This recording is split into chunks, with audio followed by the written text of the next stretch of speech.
Jmenuji se Martina a mám Friedrichovu ataxii. Já bych to svýma slovama opsala asi, že nějak neudržení jako rovnováhy. Nejsem si jistá, jako já v chůzi, klepou se mi ruce, taková nejistota hodně. Od nějakých plus minus 12 let, takže nějakých 6 let.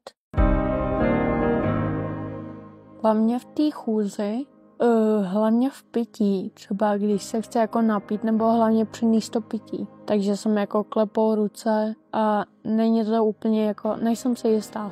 Hodně mi třeba i přijde, že i ve škole nezapadám mezi ostatní kvůli tomu, že oni třeba běhají po chodbě nebo někam jdou a já tam sedím, protože nechodím prostě dobře.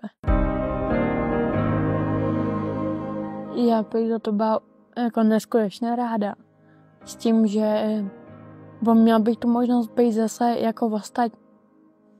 Což mě by se hrozně jako líbilo být jako ostatní, prostě normálně chodit.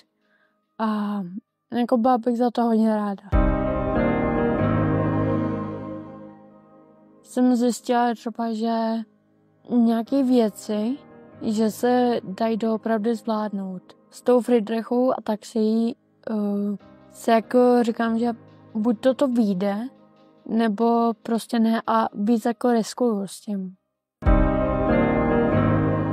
Díky téhle organizaci už vidíme nějaký to světlo na konci tunelu. Že vidíme, že už ty léky dřív nebo později budou. Je hodně důležitá i ta psychická pomoc od nějakého psychologa nebo psychoterapeuta. Takže myslím, že to udělalo takový světlo.